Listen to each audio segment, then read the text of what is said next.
আমি তো চিন্তা করি আবু বকর সিদ্দিক রাদিয়াল্লাহু তাআলা আনহু কত বড় জান্নাত পাবেন। মনে হয় সমস্ত জান্নাতীর জান্নাত ওনারটাই ঢুকায়া দিলে বেডরুম ভরবো কিনা সন্দেহ আছে। এত বড় জান্নাত পাবেন, সারা জীবনের রাজত্ব দিতে চাইতেছে। কোরআন বলে মুলকান কবীরা, যাকে জান্নাত দিবে ওরে বহু দুনিয়ার তুলনায় বহুত বড় রাজত্ব দিয়া দিবে। আবার বলেও দিছে সবচেয়ে ছোট রাজত্বটা এই দুনিয়ার 10 গুণ সমান। বড়টা কত বলছে ওটার কোনো সীমা রেখা নেই। সবচেয়ে ছোটটা বললাম, সবচেয়ে বড়টা চিন্তা করে না।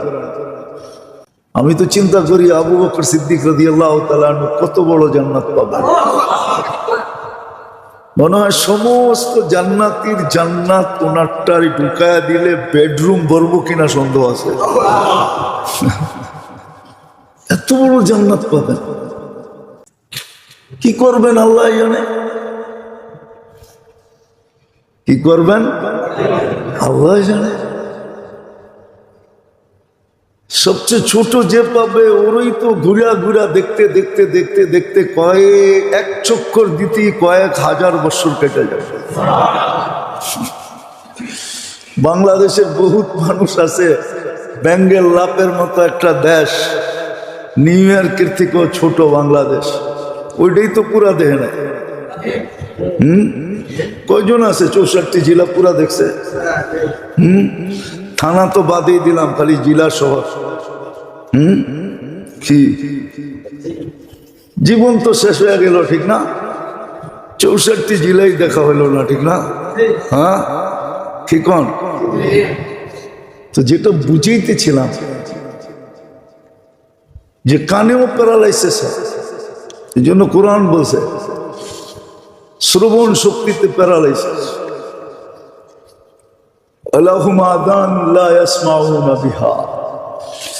আমাদের কথায় যখন আপনারা কান দেন না তো আমরা বুঝে নেই প্যারালাইসিস। কসম খোদা বুঝে নেই প্যারালাইসিস। কিন্তু এটার কোনো টেস্ট করারও মেশিন আসে নাই, কোনো চিকিৎসা ক্ষেত্র দুনিয়াওয়ালাদের চোখে নাই, কিন্তু আছে। বললাম না আছে, ওটার ডাক্তার কিন্তু ক্লিনিক নাই, চেম্বারও নেই, সাইনবোর্ডও টানায় না। ওগুলো খুঁজা বাড়ি করতে হয়, গেলে চিকিৎসা হয়ে যায়। আছে বহুত মানুষ চিকিৎসা নিতেছে, বহুত যুবকও নিতেছে, আলহামদুলিল্লাহ, অস্বীকার করি না, নিতেছে। মাঝে মাঝে দেখি তো চোখ দিয়ে পানি ঝরতে থাকে, তো দেখি চিকিৎসা নিতেছে। আবার আল্লাহ বলে কখনো দৃষ্টিশক্তি প্যারালাইসিস হয়, আয়ুনুল্লাহ ইউবসিরুনা বিহা, দৃষ্টিতে প্যারালাইসিস হয়ে গেছে, দেখে কিন্তু বোঝে না, বোঝে না। আসলাম তো ভূমিকম্পের পরেই তো আসলাম বাহির হয়ে, কিন্তু রাস্তাঘাটের পরিস্থিতি দেখে তো বুঝে আসলো না যে দিলের ভিতরে প্রভাব পড়ছে। পরে তো নাই, মসজিদে দেখলো বুঝে আসে না যে প্রভাব পড়ছে। ওই যে বললাম না প্রচার এতটুকু হয়েছে, প্রচার এতটুকু করছে, ওইটাই বিশ্বাস করে ফেলছে যে প্রাকৃতিক ন্যাচারালি হয়েছে। অপপ্রচার এতটুকু হয়েছে যে ওটা সঠিক প্রচারে রূপান্তরিত হয়ে গেছে। মিথ্যাটাকে সত্য বলে মানুষের দিলে বসায় দিয়েছে। মিথ্যা কারো ভিতরে কোনো প্রভাব পড়ে না, কারো ভিতরে কোনো প্রভাব পড়ে না। তো যেটা বুঝাইতেছিলাম, আল্লাহ করুক বুঝে আসুক, যে বাবা উচিত যে আমি আল্লাহর কি কি সুবিধা ভোগ করি। আপনি সুবিধা ভোগ করবেন, শাস্তি ভোগ করবেন না, এটা হবে না। হ্যাঁ, সুবিধা ভোগ করে যদি সুবিধা অনুযায়ী শুকুর করে, এটাও কোরআনের ইঙ্গিত দেওয়া আছে, লাইন শাকারতুম লাযিদান্নাকুম। শুকরিয়া আদায় করবা তো সুখ শান্তির মাত্রা বাড়ায় দিবে। কসম, হাদিসে এটাও লেখা আছে যে তোমাদেরকে দিনের বেলায় বৃষ্টি দিয়া তোমাদের কাজে ব্যাঘাত ঘটাবো না। দুনিয়া কোনোদিন দিনের বেলা বৃষ্টি দেখবে না, বৃষ্টি হবে রাত্রে ঘুমের ঘরে, যাতে দিনের কাজে ব্যাঘাত না হয়, দিনের বেলা কর্মে ব্যাঘাত না হয়। হাদিসে আছে এক ফোঁটা বৃষ্টিও দিনে দেখাবো না। বৃষ্টি হবে, প্রয়োজন অনুযায়ী হবে, কিন্তু দিনে হবে, রাত্রে না। রাত্রে দিনে না, রাত্রে হবে, দিনে না। এমন পর্যন্ত লেখা আছে আকাশের গর্জন তোমাদেরকে দিনে শোনাবো না, ঘুমের ঘরে শোনায় দেবে। ঘুমের ঘরে গর্জায় ফর্জায় শেষ হয়ে যাবে। এতটুক পর্যন্ত সমীহার কথা লেখা আছে যে তোমাদেরকে সমীহা করব। অথচ মানে কে? আমার জাতি তো মানে না, মুসলমান তো মানে না। মানলে কি আর এই অবস্থা হতো? মানলে তো মানার মতো, মানলে তো শাহজাদা শাহজাদাই থাকতো। আনতুমুল আলাউনা ইন কুনতুম মুমিনিন। মানলে তো সবার উপরেই থাকতো। হ্যাঁ, এই জন্যই তো উমর রাদিয়াল্লাহু তাআলা আনহু আমাদেরকে বুঝাইয়া গেছিলেন, নাইলে ওই সময় ভূমিকম্প আসার কথা না। ভূমিকম্প যখন ওনার সময় আসছে তো উনি ছড়ি দিয়ে মাটিতে আঘাত করে বলছিলেন, আলা আদিল লিমাদা তাতাজালজাল, আমি কি ইনসাফ করি না, হেলস কেন? উনি বুঝিয়ে দিছেন আল্লাহর হুকুম মানি, তোর হেলার তো সুযোগ নাই, হেলস কেন? হেলা বন্ধ হয়ে গেছে সাথে সাথে। ও মনে হয় বলতে বলতে গেছে যে আমি ভুলে ঢুকে গেছিলাম। অনেক সময় রাস্তা ভুলা গলিতে ঢুকা যায় না, উনি বুঝিয়ে দিছে না, যতক্ষণ মুসলমান আল্লাহর হুকুম মানতে থাকবে, কৃতজ্ঞতা স্বীকার করতে থাকবে। হ্যাঁ, রূপসীর রূপ ছিল এই জন্য যে ও ঘরের ভিতরে আয়নার সামনে বসে শুকরিয়া আদায় করবে, আল্লাহ তুমি আমাকে এত সুন্দর রূপ দিছো যে আমার স্বামী আমাকে দেখে আত্মহারা হয়ে যায়। তোমার শুকরিয়া আদায় করে। রূপের জন্য দিছিলেন না যে ও পণ্য হিসাবে বাজারে আইসা প্রদর্শনী করে। মডেলিং কি এটার নাম? হইতো এটার নাম না, ও পণ্য হয়ে গেছে, নিজের প্রদর্শনী করতেছে। ভূমিকম্প আসার কারণ আছে। যখন মেয়েরা, নারীরা, মুসলমান নারীরা, বিজাতির না, ও ল্যাংটা চলুক, তাতে কিছু আসে যায় না, তাতে জমিনের কিচ্ছু হবে না।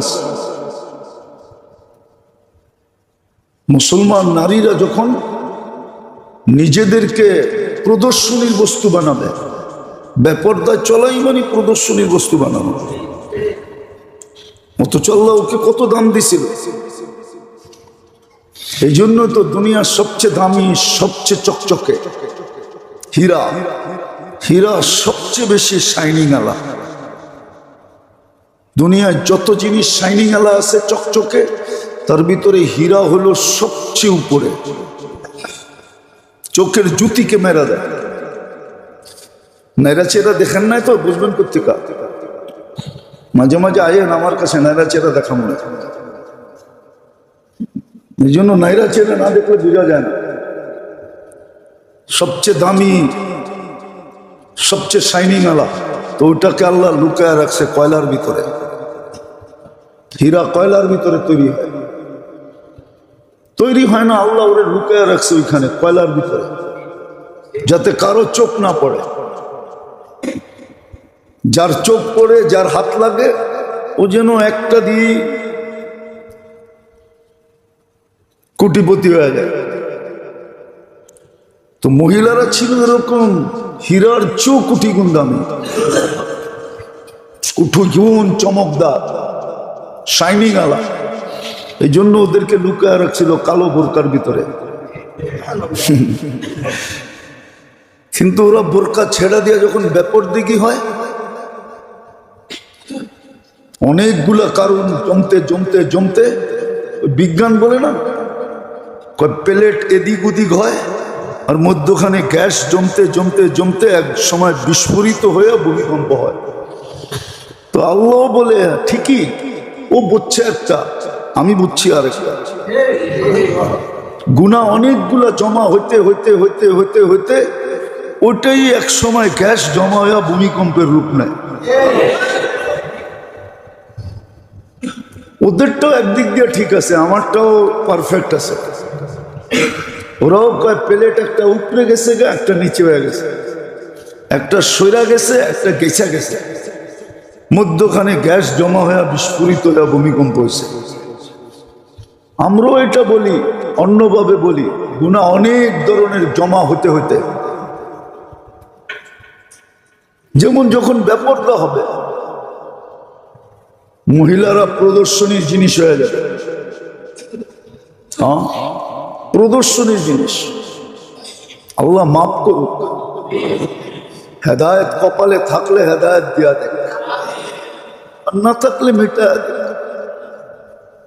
মাঝে মাঝে তো দেখি, অনেক দুঃখ লাগে, যেটা বলাও যায় না, মিডিয়ার মাধ্যমে বলা যায় না, প্রকাশও করা যায় না।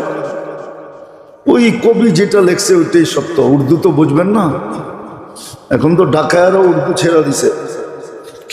আগে তো টুকিটাকি কইতো, এখন টুকিটাকিও কয় না, আধুনিক হয়ে গেছে, আধুনিক। মডার্ন হইতেছে, মডার্ন।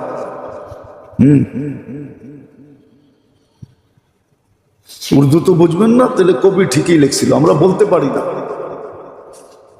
বললে অপব্যাখ্যা হয়, উল্টা পাল্টা মিডিয়ায় চলে যায়,